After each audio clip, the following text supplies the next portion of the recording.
चलो इसके बाद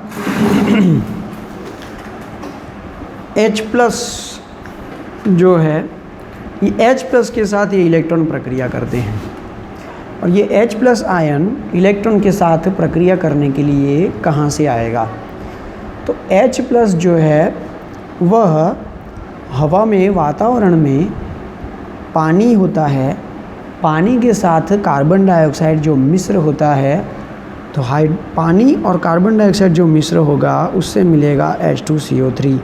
एक वहाँ से आ सकता है, और दूसरी यह हम लोग मानते हैं कि हवा में या जल में जो अम्लीय ऑक्साइड होते हैं वो जब जल में घुलते हैं उनसे भी जो है वो प्राप्त होता है। हम लोग पढ़ चुके हैं ना एसिड वर्षा। तो पानी के अंदर या हवा में नमी के अंदर एसिड के अगर ऑक्साइड एसिड हो, एसिड ऑक्साइड हो, तो उनसे भी जो है H+ प्राप्त होता है, उसमें से भी प्राप्त हो सकता है।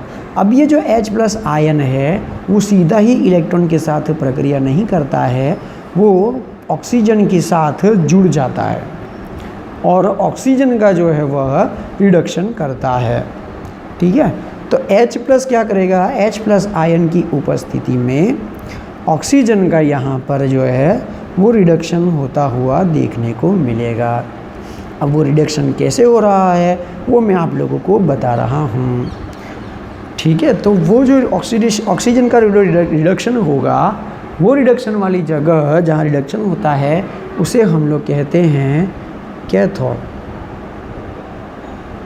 तो कैथोड पर कौन सी चीज़ें हुई? तो कैथोड पर ये चीज़ होती है कि एक तो ऑक्सीजन H+ है हमारे पास, ये रहा।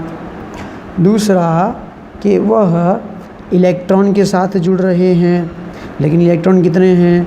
4। तो हाइड्रोजन भी कितने होने चाहिए? 4। अब ये हाइड्रोजन 4 हैं तो वो ऑक्सीजन के साथ जुड़कर पानी का अणु बनाना चाहते हैं। तो हाइड्रोजन यहाँ पर 4, तो यहाँ पर 4, तो ऑक्सीजन को कितने लिखने पड़ेंगे? तो 2। तो एनोड पर और कैथोड पर इस तरह से प्रक्रिया होती है। तो एनोड पर आयरन इलेक्ट्रॉन को मुक्त करके आयन में रूपांतर होगा, और कैथोड पर ये जो इलेक्ट्रॉन मुक्त हुए हैं वो इलेक्ट्रॉन को हाइड्रोजन प्राप्त करेगा, लेकिन हाइड्रोजन ऑक्सीजन की उपस्थिति में इलेक्ट्रॉन को प्राप्त करके पानी के और भी अणु बनाते जाएगा। जैसे जैसे पानी के अणु बनते जाएंगे वहाँ पर जंग लगता जाएगा, और जंग उस धातु की सतह पर फैलता चला जाएगा। तो ये प्रक्रिया हुई। अब इस प्रक्रिया की समग्र प्रक्रिया लिखें तो समग्र प्रक्रिया क्या होगी?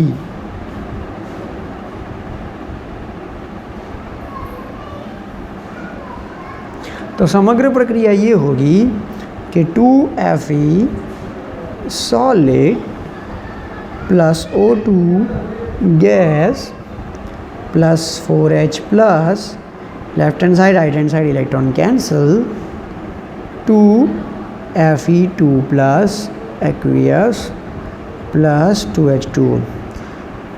अभी जो हम लोगों को मिला है वो संक्षारण नहीं है, ये जंग नहीं है। अभी तो हम लोगों को जो मिला है वो है फेरस आयन। लेकिन ऐसा कहा जाता है कि वायुमंडल में रहा हुआ ऑक्सीजन के द्वारा यह फेरस आयन और अधिक ऑक्सीकृत होकर फेरिक आयनों में रूपांतर हो जाते हैं। ठीक है, तो ये Fe2 प्लस से क्या बन जाएगा? Fe3 plus. तो फेरस से क्या बन गया? यह फेरिक बन जाता है, और ये फेरिक हवा में रहे हुए ऑक्सीजन के साथ प्रक्रिया करके जो है वो फेरिक ऑक्साइड बनाता है, जो जल युक्त होता है। इसे हम लोग कहते हैं जंग, जो धातु की सतह पर लगता है। तो ये हुआ जंग का अणुसूत्र, जो लोहे की ऑक्साइड का अणुसूत्र है। ठीक है, इतना हो गया ये जंग के बारे में, संक्षारण के बारे में। अभी हम लोगों ने थोड़ी देर पहले देखा था कि भाई संक्षारण जो है वो हमारे लिए बहुत नुकसान करता है। आर्थिक रूप से हम लोगों को बहुत नुकसान होता है। तो हम लोगों को संक्षारण की रोकथाम करनी चाहिए। इससे न केवल धन की बचत होती है, ऊपर से पुल के टूटना या संक्षारण के कारण किसी महत्वपूर्ण घटक के निष्क्रिय होने जैसी दुर्घटनाओं को रोकने में मदद मिलती है। आप लोगों ने देखा होगा कि आप लोग कोई एक खिलौना लाते हो 1000 या 2000 या कोई ऐसी इलेक्ट्रॉनिक चीज़ लाते हो जो सेल से चल रही है, ठीक है ना। अब थोड़ा वक्त क्या होता है कि आप लोगों ने उसको उपयोग नहीं किया और भूल गए, वो सेल अंदर ही रह गया, तो वो जो सेल जिससे कनेक्टेड होता है एनोड और कैथोड पर, वहाँ पर जंग लग जाता है, ठीक है ना। जंग लगकर वो स्प्रिंग या वो हिस्सा जहाँ पे सेल कनेक्ट होता है वो टूट जाता है। फिर वो खिलौना हमारे लिए कोई काम का रहता नहीं है। तो इस तरह से हम लोगों को बहुत सारे जो भी संपर्क में आने वाली चीज़ें होती हैं उनका संपर्क टूट जाता है तो भी हम लोगों को बहुत बड़ी नुकसानी होती है। संसारक निरोध की सबसे सरल विधि है धात्विक सतह को वायुमंडल के संपर्क में न आने देना।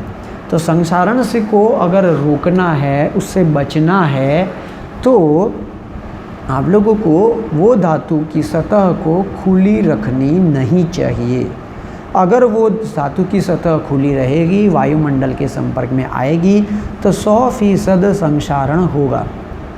तो इस सतह को वायुमंडल के संपर्क में आने से कैसे रोका जा सकता है, तो उसके ऊपर हम लोग पेंट कर सकते हैं, कलर कर सकते हैं, या फिर उसके ऊपर कोई और रसायन का उसके ऊपर जो है सतह बना सकते हैं। जैसे कि यहाँ पे लिखा है कि एक रसायन ऐसा है जिसका नाम है बिसफिनॉल, उससे आप लोग जो है सतह को लेपित कर सकते हैं।